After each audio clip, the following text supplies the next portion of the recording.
It's Wednesday, February 12th, 2014, and this is KBIA's Views of the News. Our weekly roundtable on media behaviors comes to you from the Futures Lab studio at the Reynolds Journalism Institute. I'm Amy Simons. Here with me are colleagues Mike McKean and Ernest Perry. On our program this week, ex-Missouri football star Michael Sam makes headlines around the globe after telling ESPN and the New York Times he's gay. Sunday night, I was watching Downton Abbey when I noticed my Twitter start to blow up. It's because the New York Times and ESPN had released a story reporting former MU football player Michael Sam had come out as gay. It was not difficult for me to come out to my team. Everyone was just like shook their heads, just like finally Michael Sam came out, and then it was very supporting. And it was like I was kind of nervous. I was like, man, I'm actually doing it, but saying it and just how everyone's reaction was so like awesome. And I just like, these are my teammates, these are my brothers. I can play for these guys. I'm coming out because I want to own my truth. I'm comfortable who I am, and I didn't want anyone to break a story without me telling it, and I want to tell it the way I want to tell it. Word spread like wildfire. Mizzou administrators, players, fans, and celebrities tweeted their support. Even President Obama weighed in, saying Sam was showing real sportsmanship, leading the way.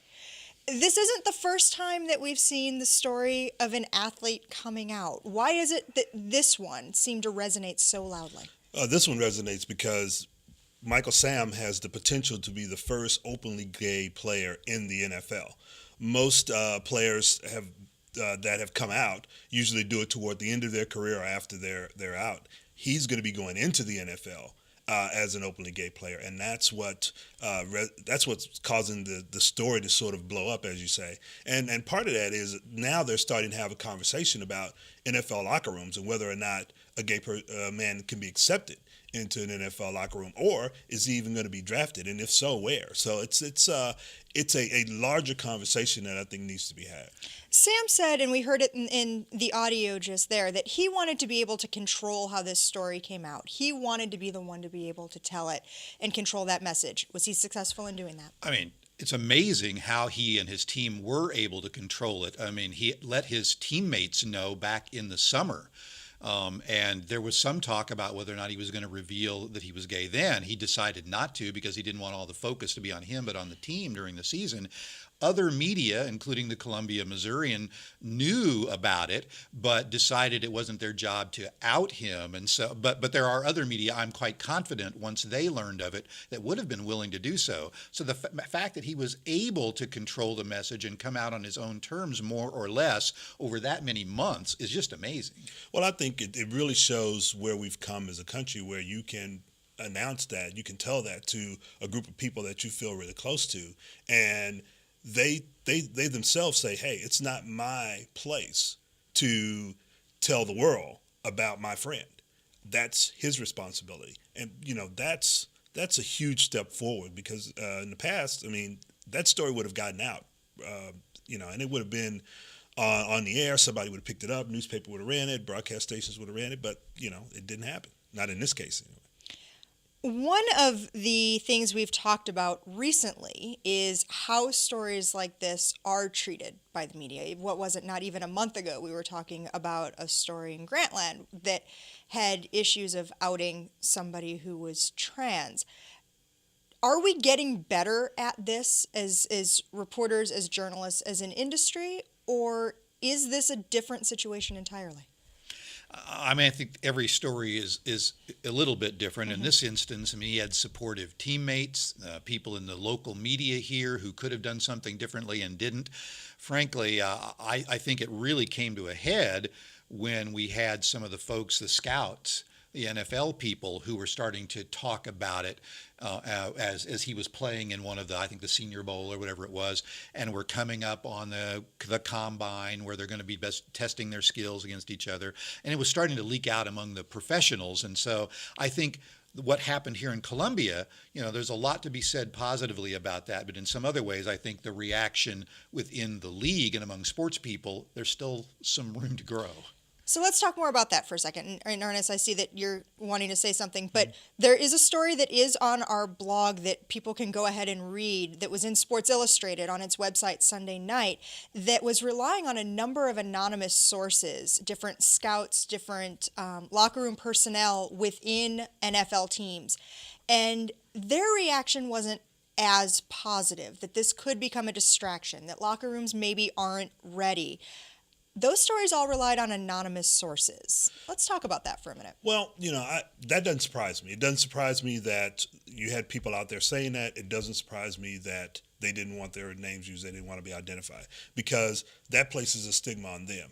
But I think that journalists need to sort of push a little bit harder to get these sources to identify themselves. Because if you have one side that's basically saying, hey, I'm gay, all my friends are okay with it. There are others within the NFL that are okay with it, both players as well as executives. But then you've got these executives over here that are saying it's going to be an issue, but they don't want to say who they are. I have a problem with journalists not pushing that envelope to make those sources say, hey, stand behind your words.